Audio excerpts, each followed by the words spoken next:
Hello everyone, आप सभी का फिर से स्वागत है। यह घटना चक्र पर्यावरण एवं पारिस्थितिकी का डिस्कशन है, यानी इकोलॉजी एंड एनवायरनमेंट का हम लोग डिस्कस करें, जिसमें आज का टॉपिक है वैकल्पिक ऊर्जा। तो चलिए स्टार्ट करते हैं, बहुत ही इंपॉर्टेंट है। सबसे पहले हम लोग ऊर्जा एवं ऊर्जा संसाधन के बारे में डिस्कस करेंगे। देखिए, प्रकृति के समस्त कार्य ऊर्जा से संचालित होते हैं। यह ऊर्जा हमें विभिन्न प्राकृतिक संसाधनों से प्राप्त होती है। ऊर्जा संसाधनों का वर्गीकरण निम्न प्रकार से किया जा सकता है। ऊर्जा संसाधन, इसका वर्गीकरण दो रूपों में किया गया है, नवीकरणीय ऊर्जा संसाधन, दूसरा है अनवीकरणीय ऊर्जा संसाधन। देखिए, नवीकरणीय ऊर्जा संसाधन का मतलब है इसका नवीकरण संभव है।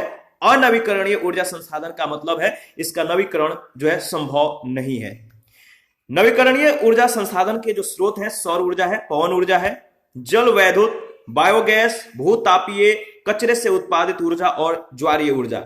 इनसे न प्रकृति को नुकसान होता है, न मनुष्य के स्वास्थ्य जीवन को नुकसान होता है। लेकिन जो अनवीकरणीय ऊर्जा संसाधन है, कोयला, पेट्रोलियम, प्राकृतिक गैस, परमाणु ऊर्जा, सेल गैस, ये प्रकृति के लिए भी नुकसानदेह है और मनुष्य के स्वास्थ्य जीवन से लेके पूरी जीव जगत के लिए भी ये क्या होते हैं, हानिकारक होते हैं।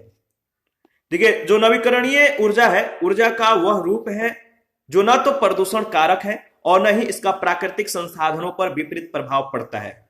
वैश्विक स्तर पर स्वीकृत 17 सतत विकास लक्ष्यों में 7वें लक्ष्य के रूप में वर्ष 2030 तक वैश्विक ऊर्जा में नवीकरणीय ऊर्जा की हिस्सेदारी बढ़ाने और सस्ती, विश्वसनीय और आधुनिक ऊर्जा सेवाओं तक सार्वभौम पहुंच सुनिश्चित किए जाने की बात कही गई है। साथ ही संयुक्त राष्ट्र संघ के द्वारा 2014 से 2024 के दशक को सभी के लिए सतत ऊर्जा का दशक घोषित किया गया है।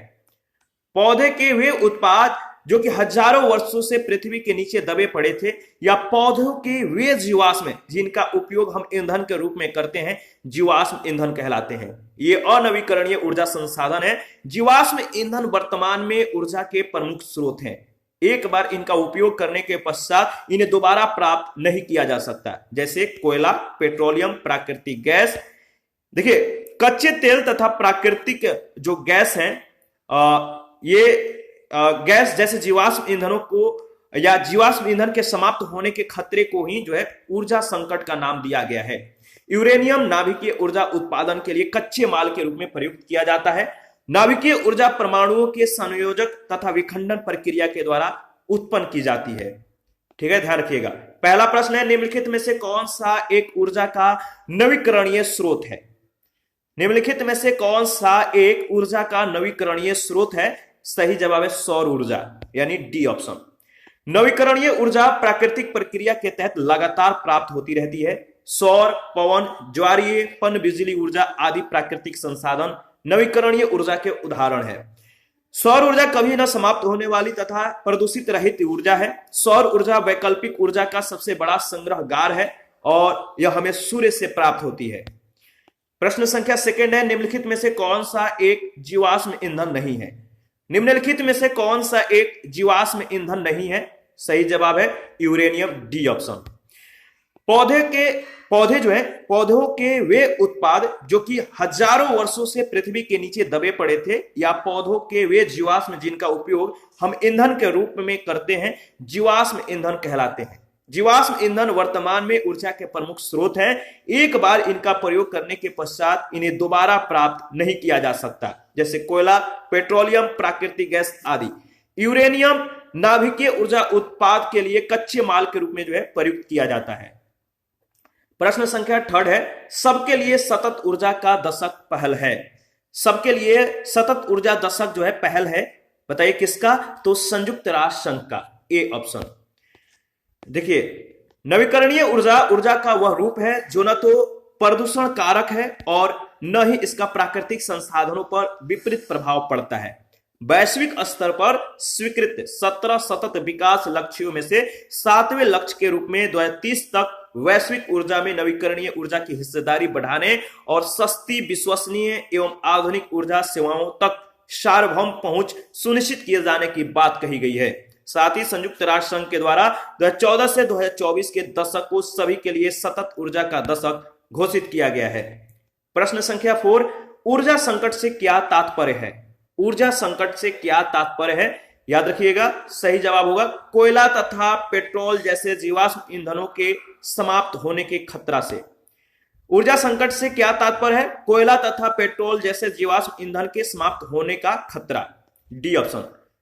कच्चे तेल तथा प्राकृतिक गैस जैसे जीवाश्म ईंधनों के समाप्त होने के खतरे को ही ऊर्जा संकट का नाम दिया गया है। नेक्स्ट जो हमारा टॉपिक है, अनवीकरणीय व नवीकरणीय ऊर्जा संसाधन।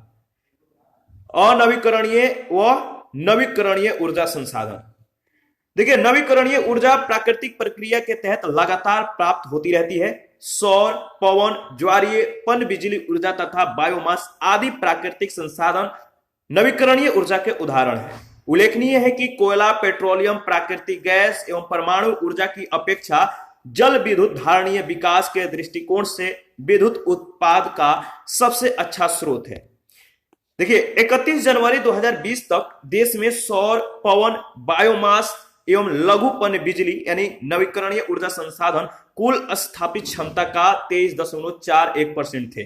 कुल स्थापित क्षमता ध्यान रखिएगा 3,49,288.22 मेगावाट के बराबर थी, जिसमें सर्वाधिक योगदान पवन ऊर्जा का था जो कि 7,607.70 मेगावाट के बराबर थी।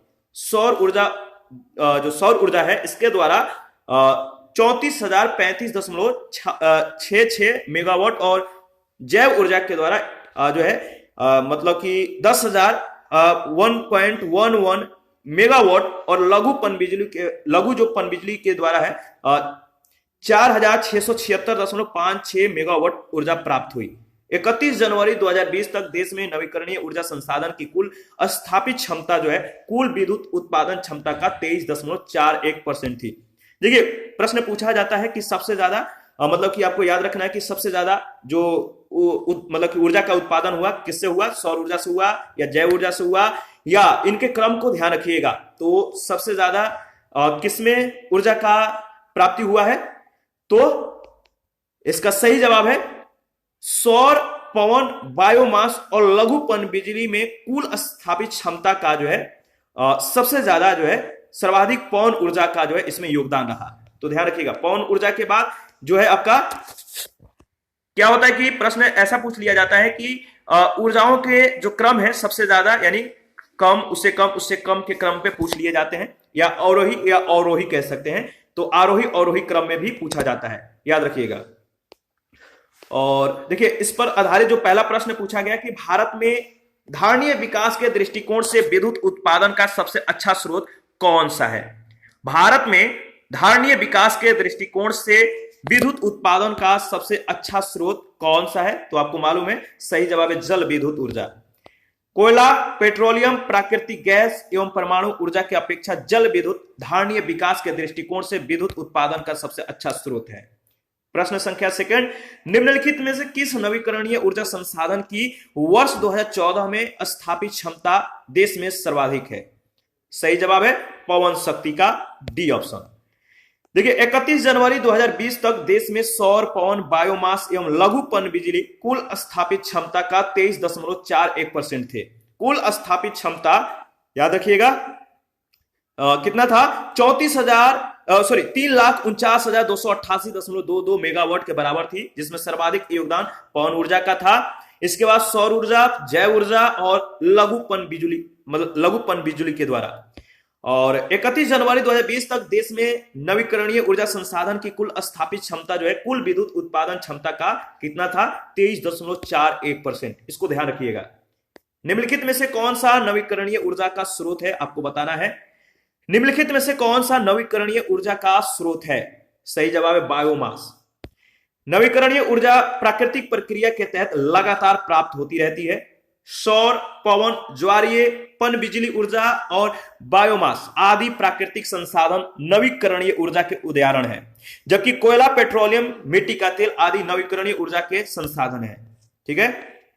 प्रश्न संख्या 4 है, छत्तीसगढ़ में ऊर्जा का मुख्य स्रोत कौन सा है?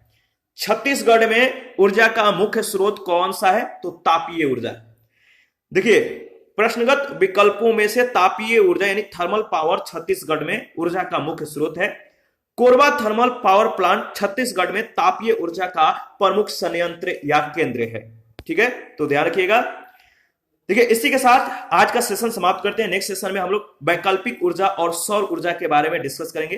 तो आप अपना प्रतिक्रिया जरूर दीजिए, आपके प्रतिक्रियाओं का हमें बेसब्री से इंतजार रहता है। थैंक यू, मिलते हैं नेक्स्ट सेशन में।